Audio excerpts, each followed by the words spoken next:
कटिहार के हसनगंज प्रखंड स्थित जगन्नाथपुर पंचायत में बुधवा कोला गांव के किसान संजय सिंह औषधीय गुणों से भरपूर काली गेहूं की खेती कर किसानों के लिए प्रेरणादायक बने हैं। स्वाद के साथ साथ सेहत के गुणों की खान कहे जाने वाली काली गेहूं की खेती कर खूब चर्चा में है। किसान संजय सिंह ने 10 कट्ठा भूमि पर काली गेहूं की खेती की है।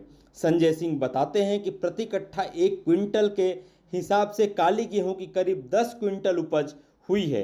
यह काला गेहूं की बीज लखनऊ से संपर्क कर मंगाया गया था। इस काली गेहूं की स्थानीय बाजारों और प्रदेशों में अच्छी मांग है।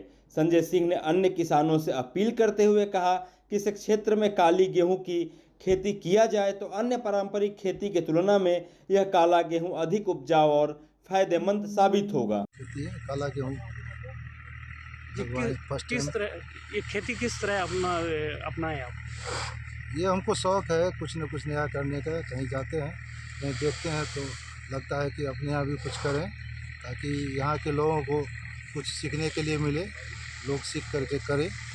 उसी उद्देश्य से काला गेहूँ इस बार थोड़ा सा स्टार्ट किए हैं, ज़्यादा नहीं 10 कट्ठा में लगाया है। तो सामान्य गेहूं के अपेक्षा इस खेती में क्या अंतर आपको लगता है? कोई अंतर नहीं है, सामान्य गेहूँ की तरह ही खेती होती है। इसका उत्पादन का क्या? उत्पादन भी सामान्य गेहूँ से अच्छा है, ज़्यादा उत्पादन है और बेनिफिट इसमें ज़्यादा है। 1 कट्ठा में कितना उपज गई गेहूं? लगभग 1 कुंटल के आसपास में ये आया है अभी। और दर जो मार्केट रेट है ये अभी जिसका एक लखनऊ की एक कंपनी है ग्रामिक, जिससे हम बीज मंगवाए थे और उससे मेरा बात हो रखा है। वो हमसे 100 रुपये केजी में गेहूँ खरीदने के लिए तैयार है। बोला आप जितना भी गेहूँ लगे आपके पास होता है हम 100 रुपये केजी आपसे ले लेंगे। वो ऑनलाइन हमें यहाँ से घर से पिकअप करेगा और अकाउंट में हमको पैसा देगा। तो 25 रुपया जो साधारण गेहूँ मिलता है आज वो 100 रुपया में हम बेचेंगे, तो निश्चित रूप से ये फ़ायदेमंद है। अच्छा ये बताइए मान लीजिए खाने में जो है सामान्य गेहूं से इसका आटा किस प्रकार है? इस गेहूं में खासकर क्या है कि एंथोसानियन एक पदार्थ है जो पहले फल में मिलता था, ब्लूबेरी, रासबेरी ये सब फल में मिलता था, जिसको कि अब रिसर्च करके काला गेहूं, काला धान, काला सोयाबीन, काला आलू में इसको ये पाया जाता है। इससे क्या होता है कि शरीर में अगर सूजन होती है तो सूजन में ये सूजन को कम करता है। इनमें एंटीऑक्सीडेंट है जो स्वास्थ्य के लिए बहुत ही फ़ायदेमंद है।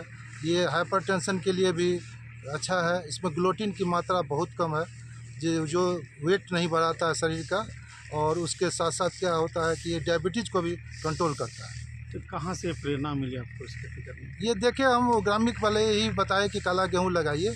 इससे पहले काला धान लगाए जो मार्केट में 20 रुपये किलो धान बिकता है, वो हमसे 40 रुपये किलो धान और 80 रुपये चावल हमसे परचेज कर रहा है। उसको हम प्रोवाइड भी किए हैं, घर से मेरा चावल ले जाता है 80 रुपये केजी, और काला धान का यील्ड भी बहुत अच्छा है। अन्य किसानों को क्या करना चाहिए? इस तरह के खेती करने से साधारण जो किसान बोलता है कि हमको उपज में कुछ नहीं होता है, खेती में कुछ नहीं होता है, इस तरह के खेती करने से अगर इसका हब बनता है काला गेहूँ का हसनगंज में, तो पूरे देश से लोग यहाँ तो पूरे देश में यहाँ से गेहूँ जाएगा। अमेजोन पर आटा इसका 150 से 200 रुपये केजी बिकता है। अन्य किसानों का कहना है कि आप मशहूर हैं काला धान का खेती करते हैं और काला गेहूं का, क्या कहेंगे इस पर? हॉबी है कुछ नया करने का, और सोचते हैं कि करने से अगर दूसरे किसान को भी फायदा है तो करें, इसीलिए करते हैं। क्या परिचय अपना? संजय कुमार सिंह। 90 से 100 रुपए किलो तक बिकने वाला काला गेहूं औषधीय गुणों से भरपूर है। आपको बता दें कि कम खर्च और जैविक खाद से बेहतर उपज होती है। इसकी उपज सामान्य गेहूं की तरह ही होती है।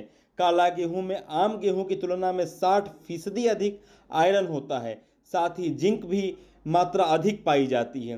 काला गेहूं के सेवन से कैंसर, शुगर, मोटापा, कोलेस्ट्रॉल, दिल की बीमारी, तनाव सहित कई बीमारियों के लिए फायदेमंद माना जाता है। एंटीऑक्सीडेंट गुणों से भरपूर होने के कारण स्वास्थ्य के लिए भी ये अधिक लाभदायक होता है। एंथोसायनिन नामक द्रव्य पाए जाने के चलते इस गेहूं का रंग काला होता है।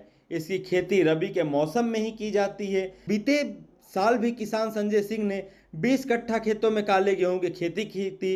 हालांकि अब तक इस काली गेहूं को लेकर सरकार द्वारा किसी तरह का कोई अनुदान या प्रोत्साहन राशि नहीं दिया गया है।